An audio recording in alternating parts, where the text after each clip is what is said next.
Alleluia, Alleluia, Alleluia, Alleluia.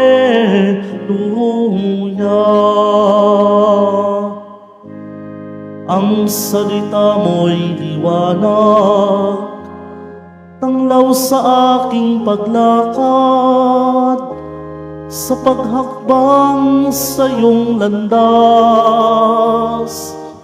Alleluia, Alleluia, Alleluia, Alleluia.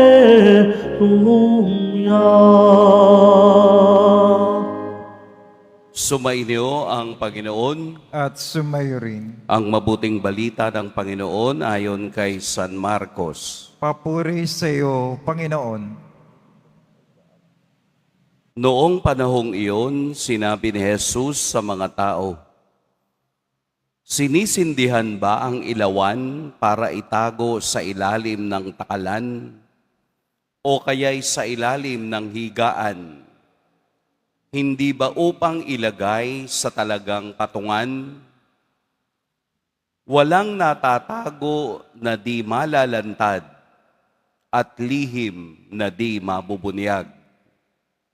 Ang may pandinig ay makinig."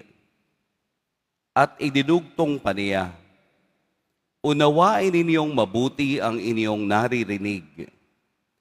Ang panukat na ginamit ninyo ay siya ring gagamitin sa inyo ng Diyos at higit pa, sapagkat ang mayroon ay bibigyan pa, ngunit ang wala, kahit ang kakaunting nasa kaniya, ay kukunin pa."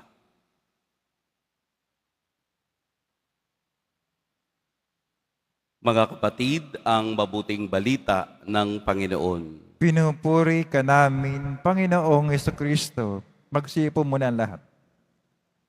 Magandang umaga po sa lahat. Atin pong pagnilayan at pag-usapan ang Ebanghelyo sa umagang ito. Sa isang banda ng Ebanghelyo, ito ay nagkaroon ng shift o paglipat mula sa image ng sower o maghahasik kahapon sa ating ebanghelyo na ang butil ay ang salita ng Diyos na isinaboy ng maghahasik o magsasaka sa apat na klase ng lupa. At ito ay ipinaliwanag na ni Jesus kung ano yung apat na klase ng lupa. Mula sa imagery na iyon o paggamit ng talinhagang iyon, nagsishift na ngayon sa mas klaro, mas personal at mas kilala ng tao. Ito ay ang ilawan.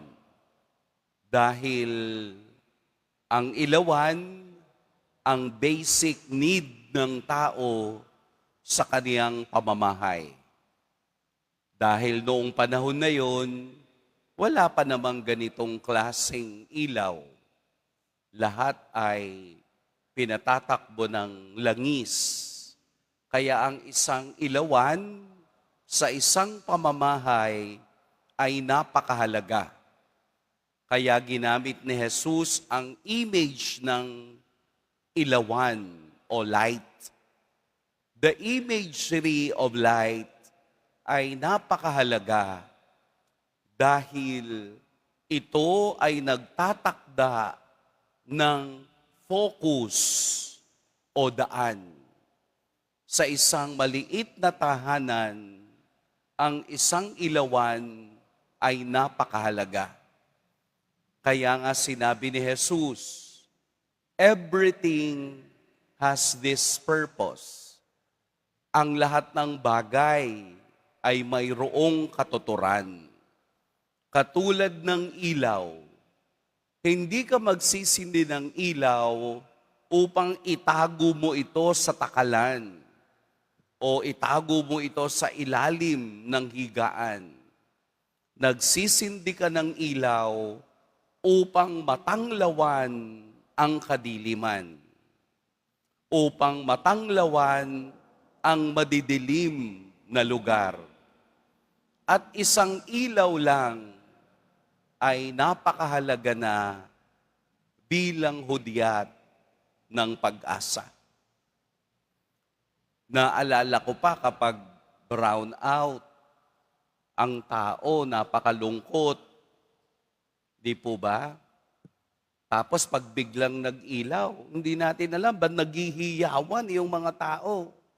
Ibig sabihin, ang ilaw not only gives them the light and the hope, but gives them joy. Ang ilaw ay si Kristo. At ang ilaw na ito'y hindi mamamatay, bagkus magbibigay liwanag sa daan ng buhay.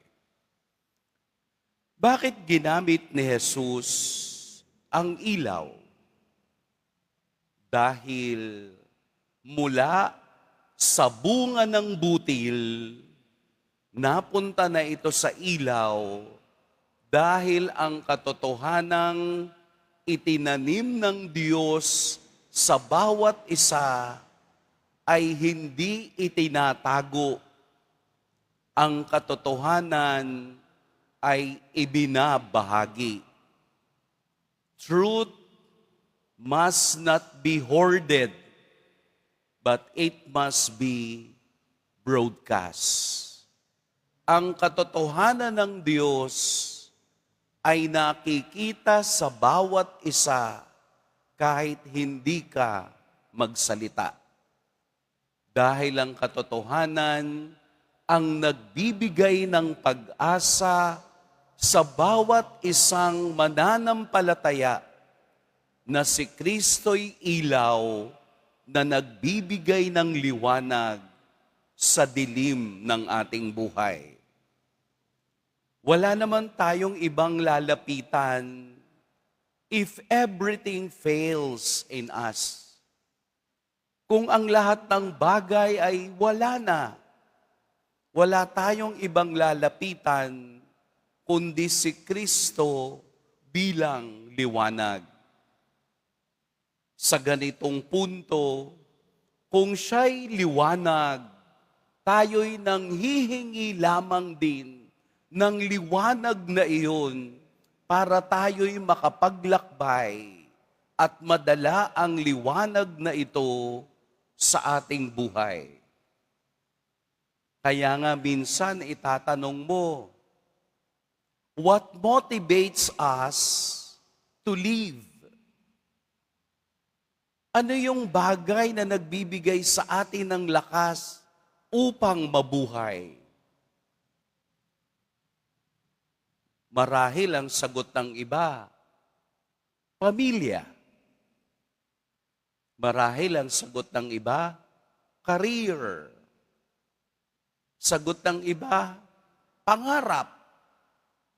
Nangangarap pa rin.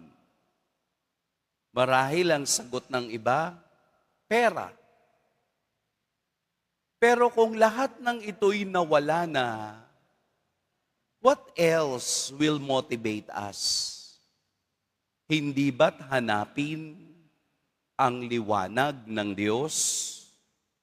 Kapag tayo'y nadidiliman, kapag tayo'y nalilito, kapag tayo'y nagdududa, kapag tayo'y nawawala at nagwawala, bumabalik tayo sa Diyos bilang liwanag dahil tayo'y nanghihina at aandap-andap. Ito ang nais sabihin sa atin, na ang tunay na Kristiyanong naniniwala sa pagka-Diyos ni Kristo ay nababahiran ng kaparehong liwanag. At ang liwanag na iyo'y laging nakikita sa taong lumalakas, lumalalim at lumalawak sa pananampalataya sa Diyos. Kaya nga po sa ikalawang bahagi ng ating ebanghelyo, kung ano ang sukatan na ginamit mo, ay siya ring sukatang gagamitin sa iyo ng Diyos at higit pa. Kung sa ating pagkakaroon ng bunga bilang butil na hinasik ng Diyos at bilang liwanag na inilagay niya dyan, susukatin naman tayo hindi sa pananampalatayang meron ka lang, kung hindi kasama ang gawa ng pag-ibig. Kaya siguro, yung iba, hindi nauunawaan ang pagbibiyaya ng Diyos. Marami kasi humihingi lamang pero hindi nagbibigay. Marami kasi lumalapit lamang sa Diyos kapag nasusukol na, pero hindi nagbibigay ng tamang papuri sa Kanya.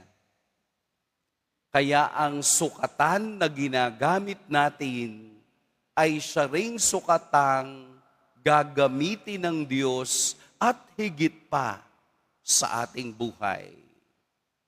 Napakasimpleng pananaw, pero malalim ang pagkakahulugan. Halimbawa, nagdala ka lang ng baso, di isang baso rin ang ibibigay sa'yo. Pero pag nagdala ka ng timba, isang timba rin ang ibibigay sa'yo. Hindi tayo ang magtatakda. Hindi tayo ang magbibigay ng bagay na hindi natin kayang ibalik sa Diyos. Kung hindi hayaan nating ang Diyos ang magbuhos nito ayon sa kaniyang pagkaalwan. Dahil kung papaanong tayo maging bukas sa biyaya ng Diyos, bubuhos din ang biyayang iyon mula sa Kanya. Dahil ang Diyos, ang biyaya ng Diyos, hindi nauubos. Tayo lamang ang nagtatakda ng gusto nating sukatan. Nakakatakot ito. Kapag tayo ang nagtakda, mawawalan tayo, uubusin tayo, at hindi natin mararamdaman ang biyaya ng Diyos. Papaano ba manukat? Eto, kung ganito ka lang magmahal, ganito ring pagmamahal ang matatanggap mo. Fair and square. Kung kuripot ka, don't expect na ang ibang tao'y maging mapagbigay sa'yo. Kasi ikaw ang nagtakda kung anong iyong kakaharapin. Napakaganda po ng Ebanghelyo. Ating pagnilayan. Magtanong ka din sa sarili mo. Ano bang kaya kong ibigay sa Diyos at sa kapwa? Kaya ko bang tumayo sa kaniyang kinatatayuan bago ako manghusga? Kaya ko bang suotin ang kaniyang sapatos bago ako manghusga sa kapwa? Dahil kung tayo'y mapanghusga, huhusgahan din tayo ayon sa ating ginawa. On a better alternative, kung ako'y mapagmahal, kaparehong pagmamahal din ang aking matatanggap. Kung ako'y mapangunawa, kaparehong pangunawa rin ang aking mararanasan. Kung ako'y manloloko, huwag kang magsumbong sa Diyos. Kasi darating ang panahong may mas mabigat na manloloko sa'yo. Kaya ngayon pa lang, gawin na natin ang mabuti, gawin na natin ang tama. Dahil ang liwanag ay very transparent. Sino ba ang mga takot sa dilim? Eh di yung gumagawa ng masama. Yung mga nagtatago sa dilim, yun ang may itinatagong masasamang gawa. Kaya nga ayaw nila sa liwanag. Just the same, walang lihim na di nabubunyag. Maghintay lang tayo. Kung may mga taong naninira sa ating buhay, ito'y mga taong dilim. Basta ang piliin mo'y palaging nasa liwanag dahil si Kristo ang walang hanggang tanglaw sa buhay na ating tinatahak. Choose light. Choose Christ. Kahit magtago ka sa dilim at gumawa ng masama, sa tao ka lang nagtatago at hindi sa Diyos. Dahil madilim man yun, alam ng Diyos kung anong itinatago natin sa ating buhay. Be transparent with God dahil ang ilaw ng Diyos ay hindi mamamatay. Pagnilayan po natin, mag-iingat po kayo ngayong araw.